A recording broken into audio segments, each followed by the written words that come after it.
ഓം നമോ നാരായണായ നമ. സ്വാമി ശരണമയ്യപ്പ. നമസ്കാരം. എല്ലാ പ്രേക്ഷകർക്കും തൃപ്പാദമഠം യൂട്യൂബ് ചാനലിൻ്റെ പുതിയൊരു വീഡിയോയിലേക്ക് ഹാർദവമായ സ്വാഗതം.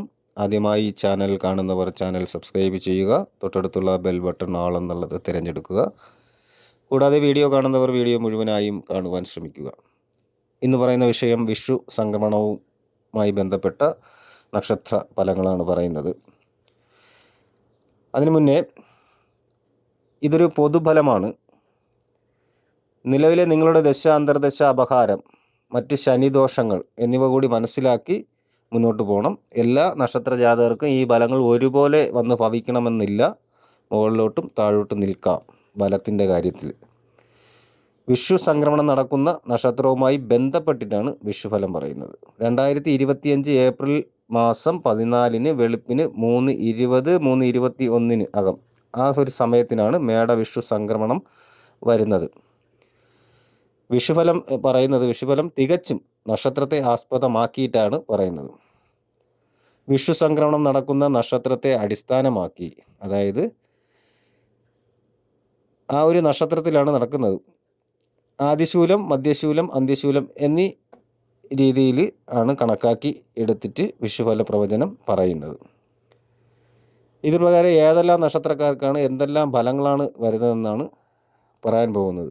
നേരത്തെ പറഞ്ഞല്ലോ, ഒരു നക്ഷത്രത്തിലാണ് വിഷു സംക്രമണം നടക്കുന്നത്. അതാണ് ചോതി നക്ഷത്രത്തിലാണ് നടക്കുന്നത്. ചോതി നക്ഷത്രവും കൃഷ്ണപക്ഷത്തിലെ പ്രഥമ തിഥിയിലുമായിട്ട് വിഷു സംക്രമണം നടക്കും. ഈ സംക്രമണം നടക്കുന്ന നക്ഷത്രവും, അതായത് ചോതി, അതിന് മുൻപുള്ളതും പിൻപുള്ളതുമായ നക്ഷത്രങ്ങൾ ചോതി, ചിത്തിര, ചോതി, വിശാഖം എന്നിവയാണ്. അപ്പോൾ ഈ നക്ഷത്രങ്ങളെ ആദിശൂല നക്ഷത്രങ്ങൾ എന്ന് പറയാം. ഈ നക്ഷത്രക്കാർക്ക് അനുകൂലമല്ലാത്ത ഫലങ്ങളാണ് ഉണ്ടാകാൻ പോകുന്നത്. ഏത് രീതിയിൽ ഇറങ്ങിയാലും ബുദ്ധിമുട്ടുകൾ ഉണ്ടാകും. കാര്യതടസ്സങ്ങൾ, വിദ്യാപരമായിട്ടുള്ള തടസ്സങ്ങൾ, തൊഴിൽപരമായിട്ടുള്ള ബുദ്ധിമുട്ടുകൾ എന്നൊക്കെ കാര്യങ്ങളുണ്ടാവും. തൊഴിലിൽ ശ്രദ്ധ ഉണ്ടായിരിക്കേണ്ട സമയം, പഠനകാര്യത്തിൽ ശ്രദ്ധിക്കേണ്ട സമയം വിദ്യാർത്ഥികൾ, ബിസിനസ് പരമായി നഷ്ടങ്ങൾ വരാനുള്ള ഒരു സാഹചര്യമുണ്ടാവും.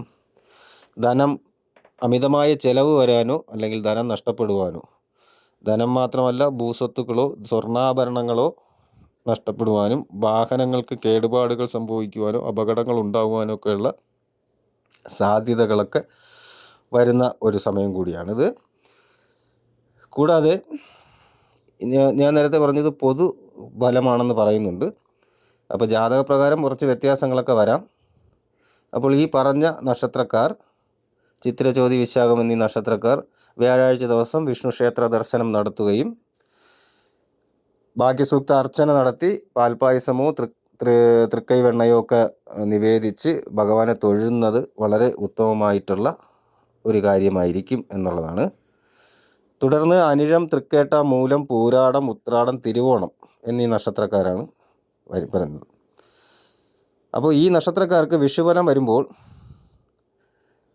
ഏറെ നല്ല ഒരു സമയമായിരിക്കും. തൊഴിലിൽ ഉന്നതി ഉണ്ടാകുന്ന ഒരു സമയമാണ്. പുതിയ തൊഴിലിൽ പ്രവേശനം ലഭിക്കുവാനുള്ള അനുമതി ഉണ്ടാവുക, തൊഴിൽ തടസ്സങ്ങളൊക്കെ മാറിക്കിട്ടുക, പരീക്ഷകളിൽ വിജയിക്കുക, ബിസിനസ് പരമായിട്ടുള്ള നേട്ടങ്ങൾ, ബിസിനസ്സിൽ ലാഭം, ഉയർച്ച എന്നിവ ഉണ്ടാവുക, കലാകായിക രംഗത്ത് നിൽക്കുന്നവർക്ക് അനുകൂലമായിട്ടുള്ള സാഹചര്യങ്ങൾ വരിക, വളരെ വലിയ ദോഷങ്ങൾ ജാതകത്തിൽ അനുഭവിച്ചുകൊണ്ടിരിക്കുന്നവർക്ക് പോലും നല്ല ഫലങ്ങൾ വന്നു ചേരുന്നൊരു സമയമാണ്. അതിനും യഥാവിധി പരിഹാര കർമ്മങ്ങൾ നടത്തുക, വിഷ്ണു ക്ഷേത്ര ദർശനം നടത്തുക, സുബ്രഹ്മണ്യ സ്വാമി ക്ഷേത്ര ദർശനം നടത്തുക, അർച്ചന, ഭാഗ്യസൂക്ത അർച്ചന നടത്തി പ്രാർത്ഥിക്കുക എന്നീ കാര്യങ്ങളൊക്കെ ചെയ്യുന്നത് വളരെ ഉത്തമമായിരിക്കും. വിദ്യാർത്ഥികൾക്കുള്ള കാര്യത്തിലാണെങ്കിൽ പരീക്ഷകളിലൊക്കെ നല്ല വിജയം പ്രതീക്ഷിക്കാവുന്ന ഒരു സമയം. ശ്രദ്ധ നല്ല രീതിയിൽ പഠന കാര്യങ്ങളിലൊക്കെ നല്ല രീതിയിൽ ശ്രദ്ധ കേന്ദ്രീകരിച്ച് നിൽക്കാൻ പറ്റുന്ന ഒരു സമയം കൂടിയാണ് വരാൻ പോകുന്നത്. തുടർന്ന് അവിട്ടം, ചതയം, പൂരുരുട്ടാതി നക്ഷത്രങ്ങൾ മധ്യശൂല നക്ഷത്രങ്ങളായിട്ട് വരുന്നു. അത്ര അനുകൂലമല്ലാത്ത നക്ഷത്രങ്ങളാണ്. അതായത് ഫലങ്ങൾ വരുമ്പോൾ അനുകൂല സ്ഥാനത്ത് അത്ര നല്ലതല്ല.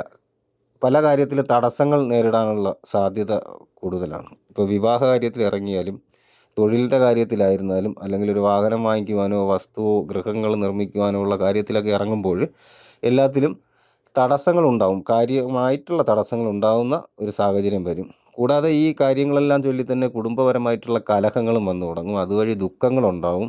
ഈ രീതിയിലൊക്കെയാണ് സംഭവങ്ങൾ വരുന്നത്. ഇതെല്ലാം മനസ്സിലിട്ട് യാത്ര നടത്തുന്ന ഒരു വ്യക്തി അസമയത്തുള്ള യാത്ര കൂടിയാകുമ്പോൾ വളരെ ശ്രദ്ധിക്കുക, വാഹനം ഉപയോഗിക്കുന്നത് വളരെ ശ്രദ്ധിക്കുക. അപകടങ്ങളൊക്കെ വരുവാനുള്ള സാധ്യത വളരെ കൂടുതലാണ്. അതുകൊണ്ട് കരുതലോടുകൂടി മുന്നോട്ട് പോവുക എന്നുള്ളതാണ്. അതും പ്രാർത്ഥനകൾ നല്ല രീതിയിൽ നടത്തുക, ശിവക്ഷേത്ര ദർശനം നടത്തുക, സുബ്രഹ്മണ്യസ്വാമി ക്ഷേത്രം, ദേവീക്ഷേത്ര ദർശനമൊക്കെ നടത്തി രക്തപുഷ്പാഞ്ജലി നടത്തുക, ശിവക്ഷേത്രത്തിൽ ജലധാര നടത്തുക, അങ്ങനെയുള്ള കാര്യങ്ങളൊക്കെ നടത്തി മുന്നോട്ട് പോയാൽ കുറച്ച് ദോഷങ്ങളൊക്കെ മാറ്റിയെടുത്ത് മുന്നോട്ട് പോകുവാൻ സാധിക്കും എന്നുള്ളതാണ് പറയുന്നത്. തുടർന്ന് ഉത്രട്ടാതി, രേവതി, അശ്വതി, ഭരണി, കാർത്തിക, രോഹിണി എന്നീ നക്ഷത്രക്കാർ വളരെ അനുകൂലമായിട്ടുള്ളൊരു സമയമാണ്. വിഷുഫലമായിട്ടാണ് വിഷുഫലം വരുന്നത്. നല്ല രീതിയിലുള്ള ഉയർച്ചകൾ ഉണ്ടാവും, സമൂഹത്തിൽ നിലയും വിലയും വന്നു ചേരും, കീർത്തി ഉണ്ടാക്കിയെടുക്കുവാൻ സാധിക്കും. തൊഴിൽപരമായിട്ട് നേട്ടങ്ങൾ വന്നു ചേരുന്നൊരു സമയം. തൊഴിൽപരമായിട്ടുള്ള നേട്ടങ്ങൾ എന്ന് പറയുമ്പോൾ ഉയർന്ന ഉദ്യോഗസ്ഥരിൽ നിന്നുള്ള പ്രശംസ കരസ്ഥമാക്കുവാൻ സാധിക്കും, എല്ലാ രംഗത്തും മുൻനിരയിൽ നിൽക്കുവാൻ സാധിക്കും. അല്ലെങ്കിൽ തന്നെ ഒരു ടീമിനെ നയിക്കുവാനുള്ള നേതൃസ്ഥാനത്തേക്ക് എത്തിപ്പെടാൻ സാധിക്കും. വിദേശ ജോലിക്ക് ആഗ്രഹിക്കുന്നവർക്ക് അത് സഫലമായി തീരും. ഉപരിപഠനത്തിന് വിദേശയാത്രയ്ക്ക് നിൽക്കുന്നവർക്കും ആ ഒരു കാര്യം സഫലമായി തീരുന്നതാണ്. കലാരംഗത്ത് പ്രവർത്തിക്കുന്നവർക്ക് നല്ല രീതിയിലുള്ള നേട്ടങ്ങളുണ്ടാവും. ബിസിനസ്സിൽ പ്രവർത്തിക്കുന്നവർക്ക് ഉയർച്ചകളുണ്ടാവും. അത് പ്രതീക്ഷിക്കാത്തുള്ള ഉയർച്ചകളായിരിക്കും ബിസിനസ് പരമായിട്ട് ഉണ്ടാകുന്നത്. പിന്നെ കൂടാതെ ഈ ഉത്രട്ടാതി, രേവതി നക്ഷത്രക്കാർക്ക് ജന്മശനി ആരംഭിക്കുന്നുണ്ട്. എന്നാൽ ഈ വിഷുഫലം അത്രയ്ക്ക് നല്ലതായതുകൊണ്ട് തന്നെ ഈ ജന്മശനിയുടെ ദോഷം അത്രയധികം ജാതകരെ അങ്ങോട്ട് ബാധിക്കുകയില്ല എന്നുകൂടി പറയാം.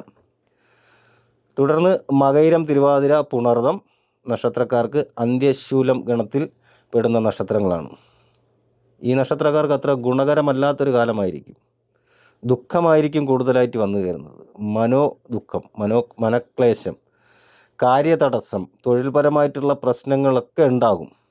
കാര്യതടസ്സം എന്ന് പറയുമ്പോൾ ഏത് കാര്യത്തിന്, നേരത്തെ പറഞ്ഞതുപോലെ ഏത് കാര്യത്തിന് ഇറങ്ങിയാലും ഒന്നും നടക്കുന്നില്ല, വെറുതെ അലച്ചിൽ മാത്രമായിരിക്കും ഉണ്ടാകുന്നത്. തൊഴിൽപരമായിട്ടും പ്രശ്നങ്ങളുണ്ടാവും. ജാതകവശാൽ നല്ല സമയമാണെങ്കിൽ തന്നെ കാര്യമായ ദോഷങ്ങൾ അനുഭവത്തിൽ വന്ന് പെടില്ല എന്ന് വേണമെങ്കിൽ പറയാം.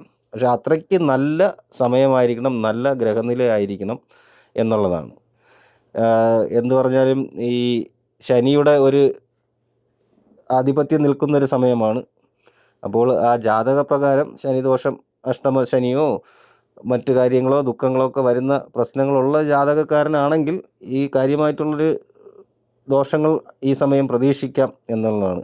ഇതിന് നിത്യപ്രാർത്ഥന നടത്തുക എന്നുള്ളതാണ്. എന്നിട്ട് ദോഷങ്ങൾ എന്തൊക്കെയാണെന്ന് മനസ്സിലാക്കുകയും ആ ദോഷങ്ങൾക്ക് വേണ്ടിയിട്ടുള്ള പരിഹാരങ്ങൾ നടത്തുകയും ചെയ്യുക എന്നുള്ളതാണ് അതിനകത്തുള്ള പരിഹാരം വരുന്നത്.